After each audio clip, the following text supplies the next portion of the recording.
में कहा उसके अनुसार हर प्रकार की शिक्षा के लिए एक विशिष्ट समय होता है, यानी कि हर प्रकार की शिक्षा हर किसी समय में, हर किसी स्थान पर, हर किसी तरह से नहीं प्रदान की जा सकती है। यानी कि यहाँ पर हर प्रकार की शिक्षा के लिए एक विशिष्ट समय होता है, क्योंकि उसमें बालक की आयु, स्थान का मतलब उसकी क्षमताओं, इन सभी को ध्यान में रखना अनिवार्य होता है। इसीलिए यहाँ रूसो का मानना है कि हर समय, हर स्थान पर, हर प्रकार से हम हर तरह की शिक्षा हर बालक को प्रदान नहीं कर सकते हैं। बालक को शिक्षा प्रदान करने के लिए उसकी आयु, योग्यता, क्षमताओं को ध्यान में रखा जाता है। इसीलिए एक विशिष्ट समय शब्द इसके लिए उन्होंने उपयोग में लाया है कि विशिष्ट समय ही होता है जिसका कि विधिवत पालन करना अनिवार्य है, अगर आप वास्तव में बालक को कुछ सिखाना या समझाना चाहते हो।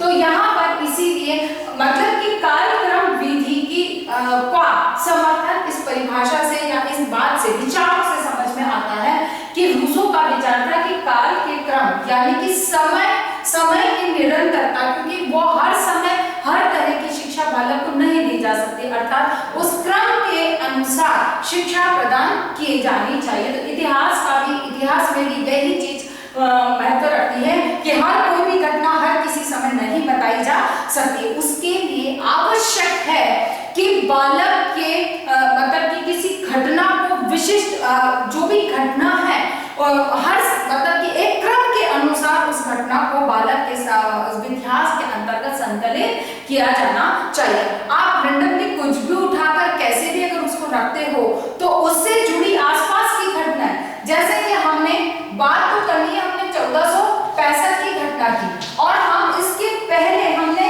1524 की बात करी। अब 1524 में जो घटना घटित हुई उसका अप्रत्यक्ष संबंध इससे था।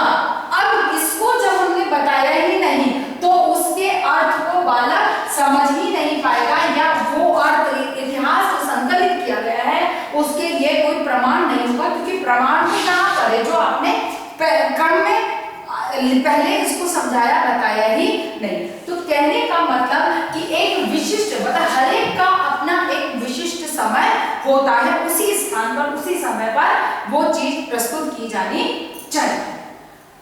अगली बात आती है पेस्कोलॉजी की बात को हम यहाँ पर समझेंगे।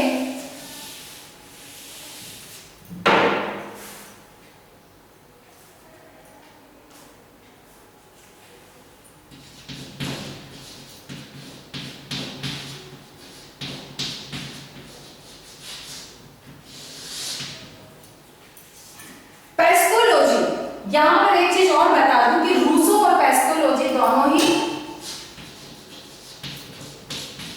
प्रकृतिवादी थे, अर्थात ये प्रकृति के अनुसार, कहने इनका मतलब ये था कि बालक को उसकी अपनी प्रकृति के अनुसार सीखने के अवसर प्रदान किए जाने चाहिए, उसकी प्रकृति के विपरीत उसे सीखने के लिए बाध्य नहीं किया जाना चाहिए, अर्थात उसे स्वतंत्र रूप से सीखने के अवसर प्रदान किए जाने चाहिए।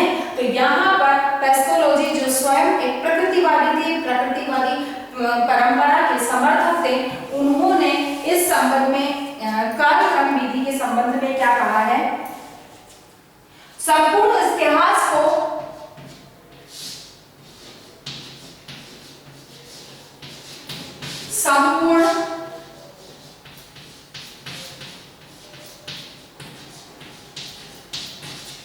संपूर्ण इतिहास को विभिन्न स्तरों में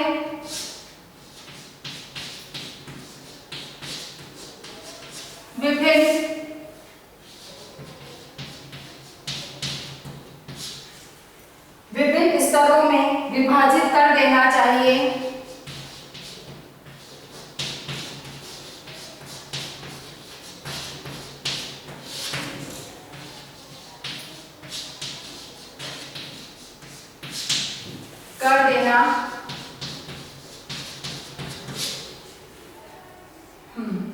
और प्रत्येक स्तर की पाठ्य वस्तु और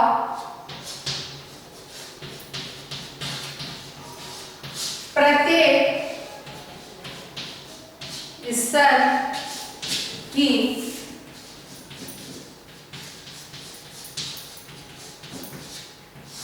प्रत्येक स्तर की पाठ्य वस्तु अलग अलग होनी चाहिए।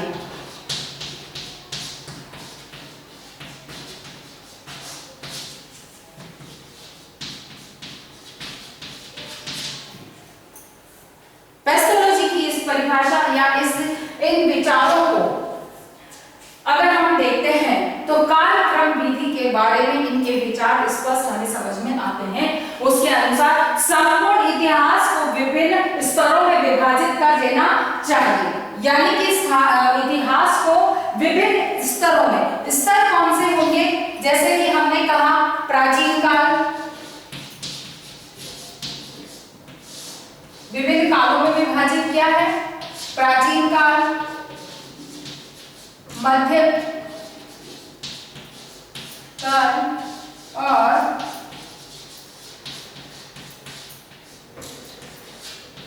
आधुनिक काल। ठीक है ना, प्राचीन काल, मध्यकाल और आधुनिक काल, ये जो है इतिहास का एक तरह से कहा जाए कि संपूर्ण विभिन्न स्तरों में विभाजित किया जा सकता, किया कर देना चाहिए। क्यों कि प्राचीन काल का अपना इतिहास है, जिसकी की प्रारंभिक अवस्था से लेकर विकास का एक अलग तरीका क्रम था। मध्यकाल में शासन की व्यवस्थाएं बदली, उनमें सामाजिक सांस्कृतिक वातावरण में बदलाव आया, तो यहाँ की ये जो व्यवस्था थी ये एकदम भिन्न थी। और आधुनिक काल में और अधिक परिवर्तन आया, विकास का क्रम और अधिक बदला, तो उसके अनुकूल एकदम से कहा जाए कि सामाजिक शासकीय सभी दृष्टिकोण से यहाँ पर परिवर्तन देखने को मिले। तो कहने का मतलब ये कि पेस्टोलॉजी ने जो कहा है वो यही है कि विभिन्न स्तरों में विभाजित कर देना चाहिए और प्रत्येक स्तर की पाठ्य वस्तु अलग अलग होनी चाहिए, यानी कि प्रत्येक स्तर की पाठ्य वस्तु, जैसे प्राचीन काल में तो प्राचीन काल के, है ना, मानव की उत्पत्ति या अतीत का इतिहास, अतीत को जाने, जो हमारी क्लास इसमें स्टार्टिंग जहां से है वहां से आती है, यहाँ पर फिर अतीत को जाने, अतीत का इतिहास, फिर बाद में पाषाण काल, ठीक है ना, सिंधु घाटी सभ्यता, वैदिक काल, मतलब एक में स्टेप स्टेप करके, और इसके भी यानी कि प्राचीन काल की विषय वस्तु जितने समय तक को हमने प्राचीन काल के अंतर्गत रखा है उनको भी अलग अलग कर देना चाहिए, यानी कि प्रत्येक स्तर की जितनी भी विषय वस्तु है, मध्यकाल को जहां से लेके जहां तक माना गया है वहां की जितनी भी विषय वस्तु, उस बीच की जितनी भी विषय वस्तु है, हर एक को अलग अलग भागों में विभाजित कर देना चाहिए। यही कालक्रम विधि है। अर्थात इनके आधार पर अगर हम कालक्रम विधि को समझें तो, क्योंकि हर चीज को समझने का, अगर दूसरों की बात को करते हैं तो हर बात को समझने का एक विशिष्ट समय होता है। अब आप चाहते हो कि हम मुगल काल को समझाएं, ठीक है ना, मुगल काल को हम समझाना चाहते हैं, तो मुगल काल से पहले की घटनाओं को हमें समझाना होगा। अगर हम इसे नहीं समझाएंगे तो मुगल कालों को, मुगलों का भारत में आना, उनका भारत में अपने साम्राज्य की स्थापना करना, सांस्कृतिक सामाजिक परिवर्तन के लिए प्रयास करना, ये सभी चीजों को हम समझ नहीं पाएंगे, बालक उन्हें नहीं समझ पाएगा। अर्थात हमें उसकी प्रारंभिक जानकारी उसे प्रदान करनी होगी। अर्थात कि अगर हम कालक्रम के अनुसार विभाजन करने की बात करते हैं तो हमारा जो आता है वो, जैसे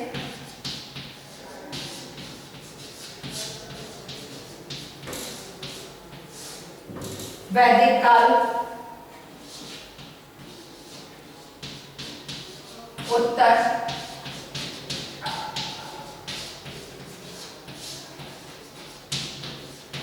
वैदिक काल, उत्तर वैदिक काल, मौर्य, राजपूताना, मौर्य काल, राजपूत काल, फिर बाद में आता है सल्तनत,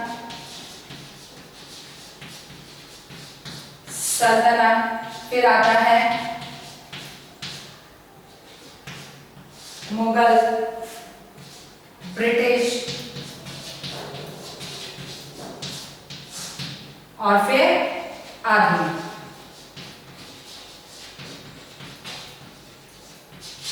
अगर हम रूसो और पेस्टोलॉजी की बात करते हैं, पेस्टोलॉजी की बात करते हैं कि इतिहास को विभिन्न स्तरों में विभाजित करके और उसकी पाठ्य वस्तु को अलग अलग भागों में विभाजित कर देना चाहिए।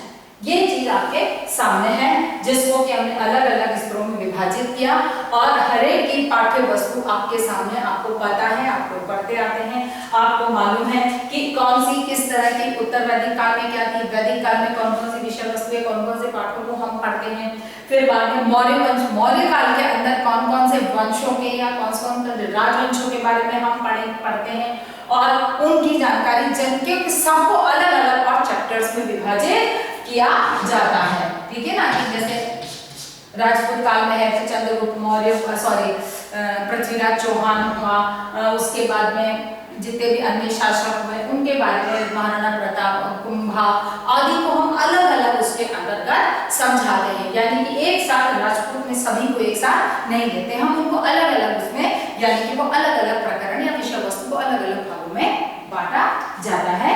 यही है कालक्रम विधि। यानी कि एक बार फिर समझिए कि कालक्रम विधि वह विधि है जिसमें संपूर्ण इतिहास को क्या है,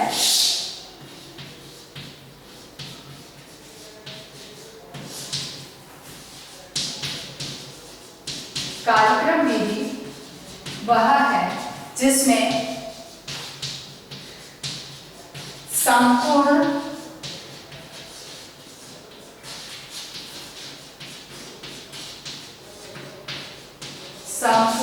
इतिहास को काल के क्रम के अनुसार, समय के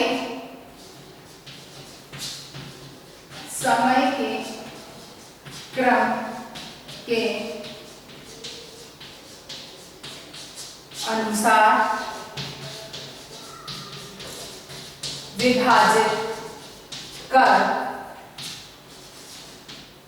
विभाजित किया जाता है।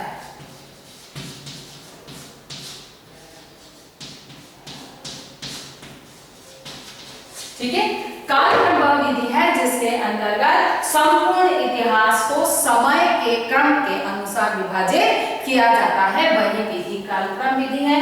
समय के क्रम के अनुसार, क्योंकि प्रारंभिक काल में जो लिखित इतिहास जो हमारे पास प्राप्त होता है वो वैदिक काल से प्राप्त होता है, या यूं कहा जाए कि भारत का अपना भारतीय इतिहास जो है जिसकी शुरुआत वैदिक काल से मानी जा सकती है। तो क्योंकि लिखित में जो अवशेष हमें प्राप्त है वो इसी काल के हैं। उसके बाद में उत्तर वैदिक काल, फिर मौर्य काल, फिर राजपूत, सल्तनत, मुगल, ब्रिटिश आदि, यानी कि समय के अनुसार इनको समझा और पढ़ा जा सकता है, वही कालक्रम विधि है। इस विधि के गुण क्या है? क्योंकि ये बालक को अगर हम देखें तो मनोवैज्ञानिक दृष्टिकोण से यह विधि वह विधि है जो कि बालक को क्रम के अनुसार सरल से कठिन की ओर लेकर जाती है, उसको ज्ञात से अज्ञात की ओर लेकर जाती है। क्योंकि बालक ज्ञात वर्तमान में जानता है और उस ज्ञात से उसको अज्ञात की ओर लेकर जाती है जिसके बारे में वो जानता नहीं है, लेकिन उसकी प्रारंभिक जानकारी जो बिल्कुल बेसिक जानकारी वहां से अगर शुरू किया जाता है तो निश्चित है बालक को वह चीज सरल अनुभव होती है। इसीलिए कालक्रम विधि के गुण क्या है, या इनको यूं कहा जाए कि इसकी समीक्षा हम देखते हैं तो ये बालक के या इतिहास को प्रभावी या रोचक बनाने के लिए किस प्रकार से अपना योगदान दे सकती है। तो सबसे पहला जो इसके अंतर्गत है यह है रोचकता। रोचकता इसमें बेशक पाई जाती है, यस, क्यों? क्योंकि इसके अंतर्गत बालक के सामने संकेंद्रीय विधि की तरह एक ही विषय वस्तु बार बार नहीं दोहराई जाती है, बल्कि यहाँ पर नई विषय वस्तु का बालक के सामने विषय वस्तु रखी जाती है जिससे कि उसमें रुचि निरंतर रूप से बनी रहे। क्यों? मनोवैज्ञानिक दृष्टिकोण से अगर बात करते हैं तो शिक्षा तभी संभव है जब बालक को उसमें रुचि बनी रहे। तो कालक्रम विधि इस रुचि को बनाए रखने में महत्वपूर्ण भूमिका निभाती है। दूसरी बात इसके अंतर्गत आती है नवीनता। नवीनता, चूंकि जैसे सकेंद्रीय विधि है, एक समान केंद्रीय विधि है, उसके अंतर्गत एक ही विषय वस्तु बार बार दोहराई जाती है, जिससे कि उसमें कहना चाहिए कि कुछ नवीनता उसे नहीं होती, केवल उसकी विषय वस्तु का विस्तार क्षेत्र बढ़ता चला जाता है। इसीलिए कालक्रम विधि के अंतर्गत, क्योंकि काल के क्रम के अनुसार इतिहास को बांटा गया होता, उसी के पैथोलॉजी की परिभाषा को के दृष्टि से समझे तो उसमें कि उसकी उस विषय वस्तु को फिर अलग अलग भागों में बांटा जाता है, अर्थात बालक के सामने निरंतर रूप से नवीन विषय वस्तु आती रहती है, जो कि रोचकता बनाए रखने में अहम भूमिका निभाती है। नेक्स्ट है कक्षा अनुशासन।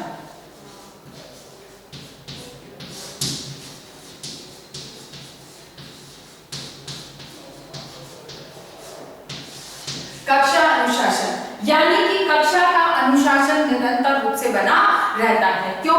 क्योंकि जब बालक के सामने नई चीज आ रही, दोबारा वही चीज रिपीट नहीं हो रही, तो निश्चित है कि सभी छात्र ध्यान से सुनेंगे। जब दोबारा रिपीट होती है तो वो छात्र जो जिनका बौद्धिक स्तर अन्य सभी छात्रों से ज्यादा अच्छा है, तीव्र बुद्धि या कुशाग्र बुद्धि हम बालक कह सकते हैं, उनके लिए वो फिर दोबारा वही चीज रिपीट होना उनके लिए एक अरुचिकर वातावरण को उत्पन्न करता है, उनको बोरियत होने लगती है। तो ऐसे में वो क्या करेंगे? अब निश्चित है कि उनको वहां सुनने में कोई इंटरेस्ट नहीं आएगा, तो वो आसपास के अपने छात्रों को परेशान करेंगे, छेड़ेंगे, मस्ती करेंगे, बात करेंगे, जिससे कि अनुशासनहीनता की समस्या का सामना करना पड़ सकता है। लेकिन यहाँ पर हर समय एक नई विषय वस्तु आती है, अर्थात हर बालक को अलर्ट रहने की आवश्यकता होती है, वो अपने आप अनुशासित रहता है, फिर उसको मस्ती करना, बात करना ये सब को सुझाई नहीं देता है। क्यों? क्योंकि उसके सामने कोई नई चीज है जिसके बारे में उसे जानकारी हासिल करना। इसीलिए यह कक्षा अनुशासन में भी अहम भूमिका निभाता है। और नेक्स्ट आ जाता है विस्तृतता। विस्तृत ज्ञान, ठीक है ना।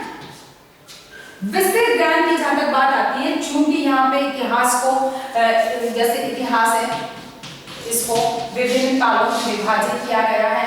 अब इनको भी अलग अलग भागों में और विभाजित किया गया, और फिर इनको भी अलग अलग भागों में विभाजित किया गया। तो ऐसे में यहाँ एक विस्तृत जानकारी बालक के सामने प्रस्तुत करता है। इसीलिए इसका जो गुण है या इसकी विशेषता यही है कि इसमें विस्तृत ज्ञान संभव होता है। निश्चित है कि अगर इन पॉइंट्स को हम देखते हैं तो कालक्रम विधि सबसे सर्वश्रेष्ठ विधि हमें सुझाई दिखाई देती है। लेकिन एक ही विधि, क्योंकि कोई भी तथ्य या कोई भी जो जैसे विधि है वो उपयोग में कब आएगी? जब उसकी समीक्षात्मक सही संपूर्ण क्षेत्रों में समीक्षा की जाए, उसकी समालोचनात्मक विचार उसके ऊपर किया जाए। तो जिन लोगों जो इस विधि के समर्थक थे, उन्होंने अपनी बात को रखा कि इसमें क्या क्या गुण है, क्या क्या इस विधि को अपनाने से किस प्रकार के लाभ हमें दिखाई देते हैं। लेकिन कुछ ऐसे हैं जिनको कि इसमें कुछ आलोचनात्मक चिंतन करते हैं, उन्हें इसमें कुछ कमियां नजर आई कि जिसकी वजह से यह विधि अरोचक या अप्रभावी विधि मानी गई थी, जिसमें इसके दोष। आलोचकों ने इनके दोषों को किस तरह से हमारे सामने प्रस्तुत किया? तो सबसे पहली बात थी शिक्षा के सिद्धांतों का उल्लंघन।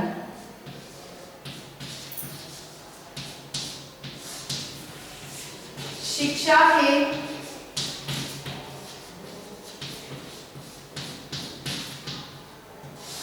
सिद्धांतों का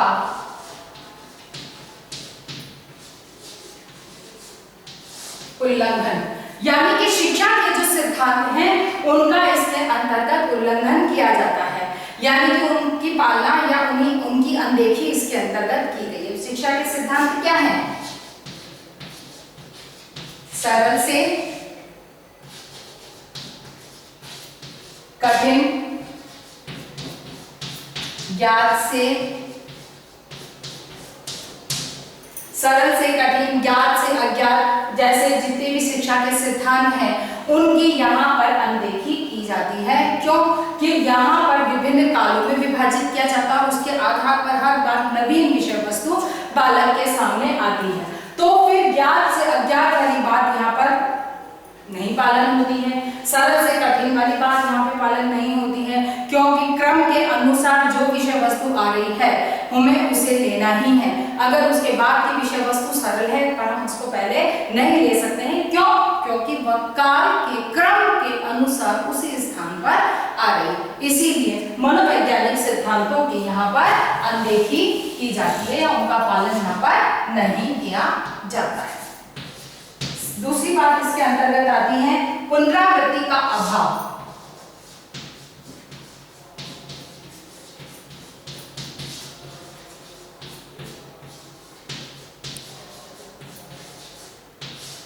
पुनरावृत्ति का अभाव यानी कि ये एक मनोवैज्ञानिक तथ्य है या सत्य है कि बालक को यदि कोई ज्ञान शिक्षा हम देना चाहते हैं तो एक बार दे देने के बाद में अगर उसे दोबारा उसकी पुनरावृत्ति नहीं की जाएगी तो वो बालक को कतई याद नहीं रहेगी। जैसे अमूमन आप इसका अनुभव आप लोग स्वयं करें कि जब आप बालकों को जब विद्यालयों में शिक्षा देने जाते हैं तो बहुत सारे हमारे ग्रामीण क्षेत्र ऐसे हैं या हमारे जो ग्रामीण इलाकों में है जो माता पिता अशिक्षित है वो शिक्षा के महत्व को नहीं समझते। तो ऐसे में बालक को टीचर विद्यालय से कुछ भी पढ़ा कर भेज रहा है, उसका ड्रिलिंग उसकी रिपीटेशन विद्यालय के बाद घर पर नहीं होती है और जब उसकी रिपीटेशन नहीं होती है तो दूसरे दिन जब 24 आवर्स के बाद में बालक जब उस शिक्षक के संपर्क में आता है तब तक वो सारा कुछ भूल चुका होता है। तो ऐसे में ये चीज हमारे साथ भी है कि जो चीज आप लोगों ने जैसे फर्स्ट ईयर का है आप लोगों ने जो पढ़ा वहां रह गया, अब उसके बारे में कोई भी चर्चा नहीं है, कोई भी बात नहीं है और आपका सेकेंड ईयर का कोर्स चल रहा है। अब यहाँ पर कल को यूनिवर्सिटी आपको कहती है कि आपको इतनी तारीख से आपको एग्जाम स्टार्ट है, अब आपके पास स्टडी का टाइम नहीं, तो आपको क्या लगता है कि अगर कुछ भी याद नहीं है,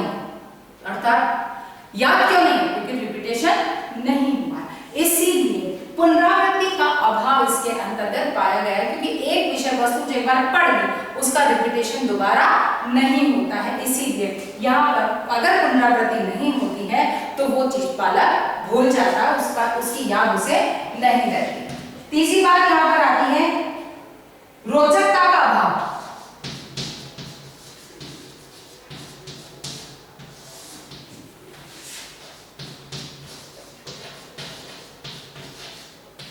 रोचकता का अभाव इसमें माना जाता है। क्यों? कि हर बार एक नई विषय वस्तु आती है तो बालक किसी से जुड़ने लगता है, किसी विषय या तथ्य से वो जुड़ने लगता है, उसमें उसको रुचि आने लगती है और उसके आगे कुछ बढ़े उससे पहले कोई नई चीज उसके सामने आ जाती है। अर्थात आप उसे पुनः वापस ABCD से उस विषय से संबंधित उस काल उस शासक से वापस प्रारंभ से उसे पढ़ना होता है। तो कहने का मतलब इसमें हर बार एक नई विषय वस्तु सामने आती है। तो इसके समर्थक कहते हैं कि जब नई विषय वस्तु आती है तो वो बालक के लिए रुचि उत्पन्न करती है और जो इसकी आलोचनात्मक समीक्षा करते हैं उनका कहना यह है कि ये रोचक नहीं है, क्योंकि बार बार एक नई विषय वस्तु आती है और जैसे बालक किसी एक विषय वस्तु से जुड़ने लगता है उसमें उसकी रुचि उत्पन्न होने लगती है, इतने में तो नई विषय वस्तु बालक के सामने आ जाती है जो कि बालक के रुचि को समाप्त करती है। इसीलिए यह एक अरोचक विधि भी मानी गई। लेकिन यहाँ पर यह बात अवश्य है कि इन सब जो कहना चाहिए कि आलोचनाओं के बाद भी सभी समर्थ इतिहासकारों ने इस विधि को महत्वपूर्ण या बहुत उपयोगी माना है। लेकिन उसके लिए बशर्त यह है कि कुछ सावधानियां हैं उनको अगर ध्यान में रखकर और इस विधि का उपयोग किया जाए तो यह इतिहास के लिए एक इतिहास पाठ्यक्रम के निर्माण में एक महत्व उपयोगी विधि मानी जा सकती है। तो अगली जो पॉइंट आता हमारा ध्यान देने योग्य बातें, यानी कि इसमें ध्यान देने योग्य बातें कौन कौन सी हैं, किन किन बातों को ध्यान में देना ध्यान रखा जाना चाहिए। तो सबसे पहला है पूर्ण व स्पष्ट जानकारी। पूर्ण व स्पष्ट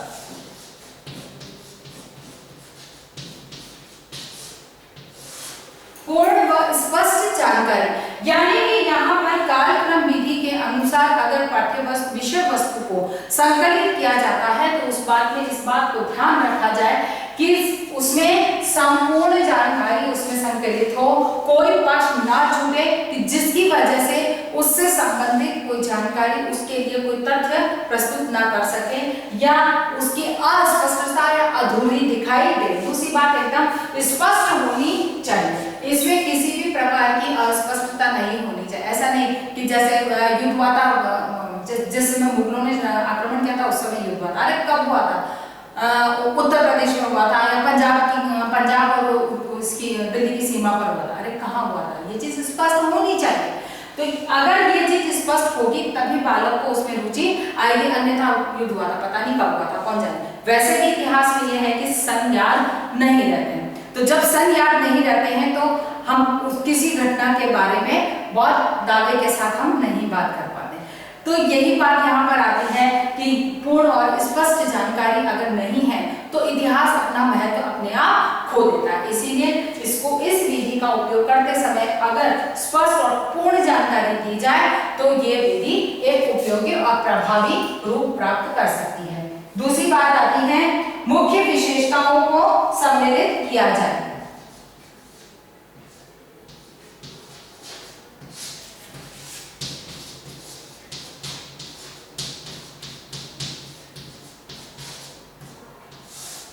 मुख्य विशेषताओं को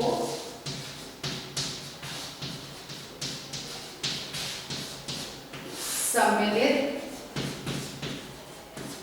किया जाए। ठीक है, मुख्य विशेषताओं को सम्मिलित किया जाए क्योंकि हर काल की अपनी विशिष्ट विशेषताएं होती हैं जिनको सम्मिलित किया जाना आवश्यक होता है। जैसे मुगल काल की प्रमुख विशेषता क्या है कि उस समय की, जैसे हम स्थापत्य या वास्तुकला की दृष्टि से देखें तो स्थापत्य के बहुत सारे उदाहरण, ताजमहल है, लाल किला है, कुतुब मीनार है, बुलंद दरवाजा है, ये क्या है? ये मुगल काल की स्थापत्य कला के उदाहरण हैं। तो हमें इस चीज को स्पष्ट किया जाना चाहिए। सिंधु घाटी सभ्यता की विशेषता है वहां का नगर नियोजन, यानी कि ये चीज स्पष्ट होनी चाहिए जिससे कि उस घटना, उस काल, उस क्रम के विषय में स्पष्ट और पूर्ण जानकारी प्राप्त हो सके। अगली बात यहाँ आती है प्रत्येक काल की मुख्य समस्याओं का चयन।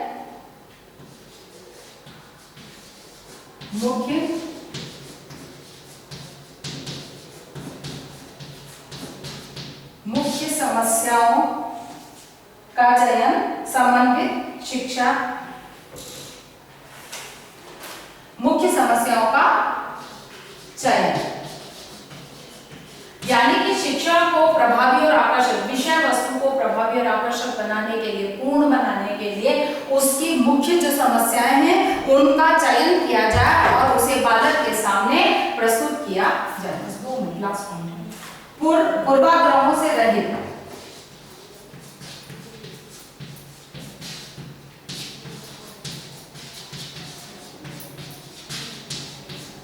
पूर्वाग्रहों से रहित, इसमें किसी भी प्रकार के पूर्वाग्रह पर आधारित विषय वस्तु को सम्मिलित नहीं किया जाए, अर्थात कि आपकी या लेखक की या जो संकलन करता है उनके उसमें किसी भी प्रकार के पूर्वाग्रह उसमें सम्मिलित नहीं होने चाहिए। अगर पूर्वाग्रह सम्मिलित होते हैं तो ये मानकर चलिए कि आप उसमें उस विषय वस्तु के संकलन में न्याय नहीं कर सकेंगे।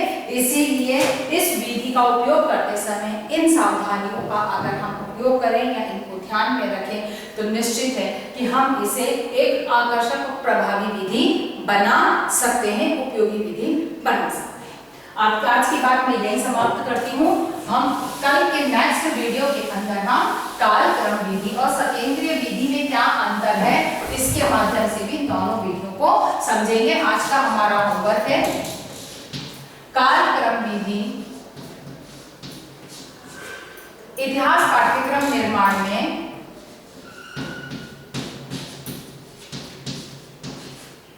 इतिहास पाठ्यक्रम निर्माण में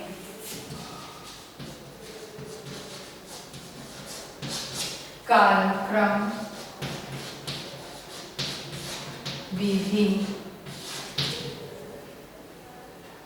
के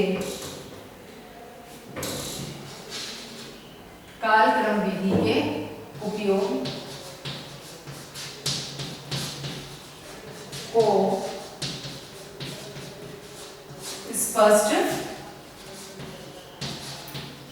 ठीक है। इतिहास पाठ्यक्रम निर्माण में कालक्रम विधि के उपयोग को स्पष्ट कीजिए। अपनी इस प्रश्नों को आपको हल करना है। अपनी बात को समाप्त करने से पहले कोविड-19 की इस महामारी में अपने आप को सुरक्षित रखिए। बहुत अधिक आवश्यकता होने पर ही घर से बाहर निकलिए। घर से बाहर निकल रहे हैं तो मास्क लगाकर निकलिए और बाहर निकलने पर सोशल डिस्टेंसिंग का पालन कीजिए। समय समय पर हाथों को सैनिटाइज करते रहें। स्वस्थ रहें, सुरक्षित रहें। धन्यवाद।